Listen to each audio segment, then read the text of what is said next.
नमस्कार दोस्तों, मैं राज वर्मा आज फिर से एक बार और आप सभी को क्राइम इंडिया में स्वागत है। आज मैं जिस कहानी के साथ में आया हूँ, एक ऐसे इंसान की एक कहानी है जो पूरी अपने उम्र अपने एक जेल में यानी काल कोठरी में बिताता है और तब जाके उसे 48 साल बाद पता चलता है कि वो निर्दोष है। क्या कोई व्यक्ति अपने जीवन के अगर 48 साल बिताता है एक जेल के अंदर, जिसमें से 30 साल वो काल कोठरी के अंदर बिताता है, जिसको डेथ पेनाल्टी मिली हुई है, फांसी की सजा जिसको मिली हुई है, उस व्यक्ति के ऊपर क्या बीतता होगा। प्रतिदिन वो मौत की इंतजार करता होगा। जब वो सोता होगा तो पता नहीं अगले सुबह उसके साथ फांसी हो जाए, उसकी अगली सुबह वो देखे या नहीं देखे। प्रतिदिन भावनात्मक और मानसिक मौत उसे मिलता है और जब पूरे 48 साल बीत जाती है तो उसके बाद उसे पता चलता है कि वो बेगुनाह है, बेकसूर है। और सजा मिलने से पहले वो 50,000 बार high court, supreme court, lower court तीनों जगह जाता है और जाने के बाद वो बोलता है कि साहब मैं निर्दोष हूँ, मेरे ऊपर ध्यान दिया जाए। लेकिन कोई इसकी बात नहीं सुनवाई करता है।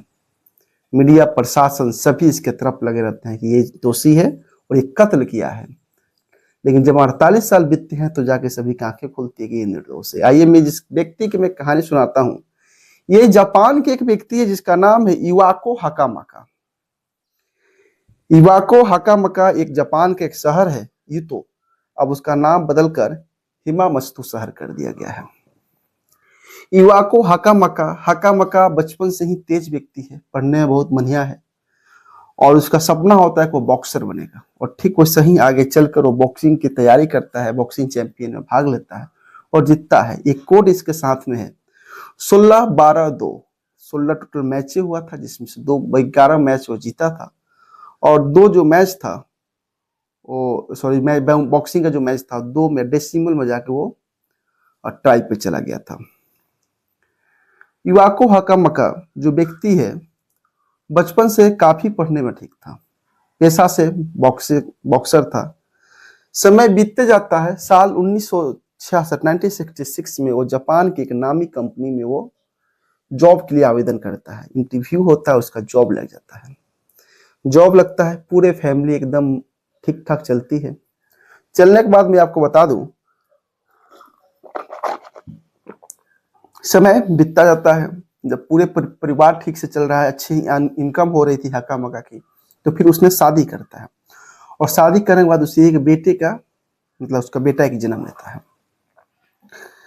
अब एक समय की बात है कि हाकामाका जिस कंपनी में काम करता था उस कंपनी के बॉस बॉस का जो घर है और कंपनी बहुत नजदीक पे था और वहीं पे हाकामाका का डेरा था जहाँ पे वो रूम लेकर रहता था। एक समय की बात है कि रात में उसे पता चलता है कि हमारे बॉस के घर पे आग लगा हुआ है, तो फौरन दौड़े आता है और पहले से कंपनी के कुछ एम्प्लॉय उस वहां पे पहुंचे हुए थे, सभी मिलकर आग को बुझाते हैं। लेकिन आग तो बुझ जाती है लेकिन बॉस और उसके परिवार नहीं बचते हैं।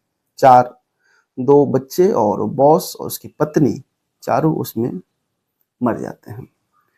मरने के बाद जितने भी लोग वहां पे होते हैं वो देखते हैं कि जिस रूम में बॉस डेड किए थे उसमें कोई और नहीं, हाकामाका किया था। जब हाकामाका उस आग में से बाहर निकला, जो नाकाम हुआ बचाने में अपने बॉस, उनकी पत्नी, दोनों बच्चे को, तो फिर वहां पे लोग बोले कि यही मार कराया है, क्योंकि उसके शरीर पे कमीज पे ब्लड के कुछ धब्बे थे। अब पूरे प्रशासन, क्योंकि वो उद्योगपति अरबपति व्यक्ति था उसके बॉस, और वहां के जो भी मीडिया सभी इसके ऊपर शक करने लगे कि यही गया था उस रूम में और वही मर के आया। लेकिन मैं बता दूं कि वो बॉस का कत्ल किया गया था चाकू से मारकर। अब आते हैं हाकामाका को पकड़ते हैं, बोलते हैं कि तुम ही गया था बॉस के रूम में बचाने, बाकी और सब स्टाफ तो इधर उधर आग बुझाने में लगे हुए थे और तुमने उन्हें क्यों मारा। बार बार हाकामाका बोलता था कि नहीं साहब मैं नहीं मारा हूँ, मैं भी तो इनको बचाने ही आया था। लेकिन हाकामाका की बात को कोई सुनता नहीं था। यहाँ मीडिया, पुलिस, प्रशासन, सरकार वहाँ की सभी हाकामाका की तरफ यही दोषी है। हाकामाका से काफी पूछताछ हुआ क्योंकि उसके शरीर पर, कपड़े पे, कमीज पे खून के धब्बे लगे हुए थे, लेकिन बार बार वो बोलता था, लेकिन हाकामाका की तरफ कोई नहीं सुनता था। लास्ट में पुलिस ने उसे 3rd डिग्री इंट्रोगेशन किया, टर्चर किया, जबरदस्ती उसे कबूल करवाया कि ये तुम चलो और चल के सकारो, एक्सेप्ट करो कि तुम्ही ने मरा है। और इतना ना उसे प्रताड़ित किया गया कि उन्होंने लास्ट में हाकामाका सकारा कि मेरे ही द्वारा वो चारों व्यक्ति का मर्डर किया गया। अब पुलिस ने इसको प्रेस कॉन्फ्रेंस करके और क्या बोलते हैं कि सभी मीडिया के सामने इसको एक्सेप्ट करवा दिया। अब तो क्या बोलते हैं केस भी खुल चुका था, सभी लोग जान गए कि हाका मका चारू को मतलब मारने वाला है। पूरे लोग हाका मका उस समय का समझ लेते किलर के रूप में साबित हो गया जापान में। ये बहुत से हुआ प्रयास लेकिन हाका मका बचा नहीं। फिर उसके बाद हाका मका के ऊपर केस चलता है और उसे लोअर कोर्ट ने डेथ पेनल्टी साबित कर देता है। फिर वो जाता है हाई कोर्ट, फिर जाता है सुप्रीम कोर्ट, लेकिन कहीं भी उसके ऊपर रिहाई का कोई गुंजाइश नहीं था, क्योंकि सभी बोल रहे थे कि इस पर रिहाई का कोई बात ही नहीं, क्योंकि चार व्यक्ति का एक कत्ल किया। अब हाका मका को जब डेथ पेनल्टी लगा तो उसको जेल भेज दिया गया और कुछ समय के बाद काल कोठरी सेंट्रल जेल उसको भेज दिया गया जापान का। वहां काल कोठरी में बताइए, जिस व्यक्ति काल कोठरी में जाता है उसके पूरे इंसानियत बिरादरी से उसको अलग कर दिया जाता है, और जिसको डेथ पेनल्टी जिसको लगती है उसको और कैदियों से उसको अलग रखा जाता है। तो हक्का मक्का के साथ ठीक ऐसा ही हुआ था। पूरे 30 साल तक टोटल वो 48 ईयर्स जेल में बिताया, जिसमें 30 साल तक वो काल कोठरी में बंद रहा, सेंट्रल जेल इन जापान। अब प्रतिदिन उसको कल का इंतजार था कि पता नहीं कल के डेट में वो जिंदा रहेगा कि नहीं, कल का सूरज देखेगा कि नहीं देखेगा। लेकिन इस तरह एक एक दिन गिनते गिनते पूरे 48 ईयर्स उसके जेल में, सेंट्रल जेल में बीत जाते हैं। और बीच बीच में वो उसका तबीयत बिगड़ता है, कोई नहीं, एक छोटा सा रूम होता है जिसमें वो वॉशरूम जाता है, उसी में रहता है, सिर्फ खाना उसको भेज दिया जाता है। आप समझ सकते हैं कि खाना भेजा जाता था कि खाना रखकर और डंडे से उसको खाना को टार दिया जाता था कि वो खाना खा ले, लेकिन किसी भी शक्ल का उसको चेहरा नहीं दिखाया जाता था। ये कैसा जीवन, उसकी मानसिक स्थिति पर क्या बीतती होगी जब कोई किसी से मिले नहीं, ना कोई बाहरी हवा, ना सूरज, ना दिन के उजाला, कुछ उसको नहीं मिलता था। गर्मी है, ठंडा है, मौसम कोई मतलब नहीं, काल कोठरी में उसको रहना है। एक एक करके पूरे 48 साल तक उसने बिताया। बीच में ऐसा हुआ भी था कि उसने अपने बेटे को लेटर लिखना शुरू किया, पत्र लिखता था कि बेटे मैं निर्दोष हूँ, high court, supreme court, lower court और पुलिस प्रशासन पर विश्वास मत करना, देखना मैं एक दिन जरूर आऊंगा, और जो भी जज हमारे जो ये इसका किए थे, ये हमें जो सजा दिलाए थे, जो मेरी केस के जो सुनाए थे जजमेंट, उन सभी को एक दिन पछतावा होगा कि उन्होंने कितनी बड़ी गलतियां कर दी। तमाम बातें उसके बेटे, हक्का मक्का की एक बहन थी, सभी लोग देखते थे, लेकिन कोई गुंजाइश नहीं, क्योंकि उसे डेथ पेनल्टी 3 जगह से मिल चुकी थी, high court, lower court, supreme court. अब समय बीतता जाता है, समय आता है 1983 के, जिस समय उसके बेटे के पास ये लेटर लिखा जाता है हक्का मक्का के द्वारा, लेकिन कोई गुंजाइश नहीं था। अब बीच में कुछ ऐसा हुआ कि कुछ लेटर मीडिया को मिल जाता है। मीडिया को मिलने के बाद वो लोग भी छापना शुरू कर देते हैं कि हो सकता है हाका मक्का उस समय निर्दोष होगा, किसी को पता नहीं चला होगा, और इसको गलत में इसको आज तक फांसी मतलब जेल में इसको रखा गया होगा, और डेथ पेनल्टी लगने के बाद भी आज तक इसके डेथ पे मोहर नहीं लगा। अब इस तरह के मुहिम चलने लगा। कुछ बॉक्सर, कुछ एनजीओ और जापान के टॉप 50 बॉक्सर की एक टीम बना, जिसमें साइन की, और पुलिस के साथ, प्रशासन के साथ उन्होंने जंग शुरू किया, एक मुहिम चालू किया, धरना प्रदर्शन चालू किया कि अगर कोई व्यक्ति की डेथ पेनल्टी लगती है तो उसकी जल्द से जल्द, जितना जल्दी होता है, उसको डेथ पे साइन लगता है, यानी फांसी उसको मिलता है। लेकिन एक ऐसा केस जो पूरे 48 साल तक उसको प्रतिदिन फांसी मिल रहा है, वो मानसिक फांसी मिल रहा है, भावनात्मक फांसी मिल रहा है कि कल का दिन वो देखेगा कि नहीं देखेगा, कल का सूरज वो देखेगा कि नहीं देखेगा। ऐसी तमाम ऐसी दुख दुविधाएं उसके साथ होते जा रही है, इसकी क्या। अब वहां के जो प्रेसिडेंट, पार्लियामेंट से भी आवाज उठने लगी। साल 2000 में एक मुहिम छिड़ता है, ये मुहिम पार्लियामेंट इन जापान से छिड़ता है, और वहां से आवाज आता है कि ठीक है, इसको पर विचार किया जाए, क्योंकि जो व्यक्ति को अगर फांसी देना है तो पूरे 48 साल से वो इंतजार कर रहा है और उसको आज तक फांसी नहीं मिला है। 500 चैंपियन का टीम नवंबर 2006 में एकत्र होते हैं, एक मुहिम छोड़ता है, फिर धरना प्रदर्शन जापान में होता है, और होता है कि कम से कम डेथ पेनाल्टी को नहीं चेंज किया जाए, लेकिन इस केस को फिर से रीओपन किया जाए। और हालांकि उस समय जो सरकारी जो इस पर जांच हुआ था, उसमें बहुत से ऐसी जांच की अशुद्धियां कमी रह गई थी, जिस कारण से पूर्ण रूप से निर्दोष नहीं, मतलब साबित नहीं किया जा सकता था। जो भी जितने भी एविडेंस थे इसके खिलाफ थे और मतलब इसके ऊपर थे, और जिससे इसको सजा मिला, तीनों कोर्ट ने इसको सजा सुनाई दिया। तो क्यों ना इसको एक बार और इसके जो है केस को ओपन करके इसको जांच किया जाए। बहुत मशक्कत के बाद 2006 में इस केस को मंजूरी मिलती है कि हक्का मक्का के केस को एक बार और चालू किया जाए, और चालू करने के बाद इसको फिर से जांच किया जाए।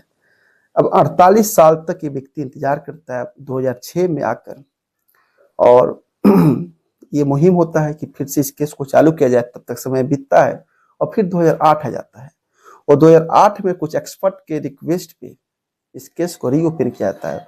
और जो कमीज हक्का मक्का पहना था, वो हक्का मक्का वो कमीज को फिर लिया जाता है। फिर हक्का मक्का का ब्लड का सैंपल लिया जाता है, उस कमीज पर जो ब्लड होते हैं उसके जो विक्टिम का जो ब्लड सैंपल था लिया जाता है, तीनों मैच कराया जाता है।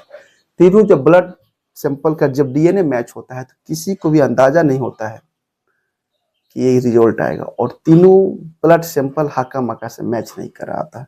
जो हक्का मक्का की जो टंकी से जो 2 कमीज निकाली हुई थी पुलिस, शुरू में जब इसके ऊपर मुकदमा चल रहा था, वो भी कमीज, वो भी उसका भी डीएनए इस हक्का मक्का के ब्लड से नहीं मिलता था। 49 साल पहले किसका डीएनए था कुछ पता नहीं था, और तब जाके एक प्रूफ होता है कि ये जो केस है इसका दोषी और वो चारों व्यक्ति को हक्का मक्का के द्वारा नहीं मारा गया था।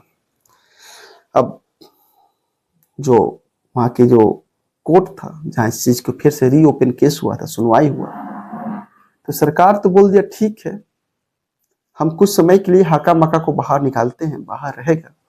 बाहर आने के बाद ये निर्दोष साबित होता है। निर्दोष साबित होने के बाद जो हक्का मक्का के जो वकील होते हैं, ये वकील फिर से वहां पे वहाँ के गवर्नमेंट से बोलते हैं, वहाँ के जज से बोलते हैं जो इसकी फैसला कर रहे थे, कि साहब ये तो पूरे 48 साल तक निर्दोष साबित रहा। अगर उस समय डीएनए टेस्ट हुआ रहता तो शायद इसे आज पूरे अपने जीवन इस काल कोठरी में जेल में नहीं बीता। सोचिए इसके ऊपर क्या बीतता होगा। प्रतिदिन अंधेरे में रहता होगा, न सूरज की रोशनी, न बल्ब की रोशनी, न कोई इंसान का चेहरा दिखता होगा, न इंसानियत बिरादरी में रहता होगा। इसके साथ क्या बीतती होगी। एक ही रूम में रहता होगा, उसी रूम में वॉशरूम शौचालय सब कुछ जाता होगा, क्या बीतती होगी। इसका दुख दर्द कोई समझने वाला नहीं होगा। ये भी तो एक इंसान है। इस 48 साल जो रहा इसके पीछे क्या, इसका क्या होगा। तो एक साथ वहां की कोर्ट ने 2 सुनवाई करती है और बोलती है कि सबसे पहले ये तो निर्दोष है, और दूसरा इस 48 साल में जितने भी दिन इसने काल कोठरी और जेल में बिताए हैं उस सभी का एक अमाउंट तय होगा, और इस हक्का मक्का को अमाउंट दिया जाएगा। और तब जाके इस पूरे अकाउंट और अमाउंट को तय किया गया भारतीय करेंसी में, तो 12 करोड़ रुपये बनते हैं। तब तक समय 48 साल पूरा हो जाता है, और 29 जनवरी 2025 इसी साल इस हक्का मक्का को 12 करोड़ रुपये मिलते हैं।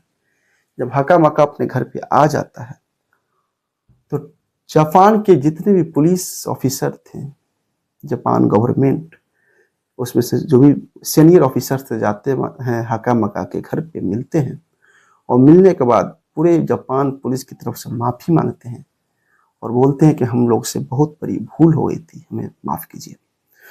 सबसे समझने वाली सोचने वाली बात यह है, इस पूरे सफर में हक्का मक्का का कोई अगर साथ दिया था तो उसकी बहन साथ दी थी, क्योंकि हक्का मक्का से छोटी एक बहन थी उस समय, जो शुरू से लेकर आज तक ये 29 जनवरी 2025 तक उसका साथ देती है, क्योंकि बच्चे उसके बेटे छोटे थे। और उस दिन बोलती है उसकी बहन की आज मेरी लड़ाई की जीत हुई है। क्या कोई व्यक्ति इस तरह भी जीवन काट सकता है? क्या पुलिस प्रशासन से इतनी बड़ी गलती हो सकती है? ये सोचने समझने वाली बात है कि एक व्यक्ति 48 साल तक कैसे अपने पूरे जीवन के पूरे कैरियर को कैसे अपने बर्बाद कर लिया, एक बॉक्सर। ठीक है, आज की कहानी यही होती है। मिलते हैं एक अगले कहानी में, न्यू कहानी में, न्यू स्टोरी के साथ में। तब तक के लिए थैंक यू।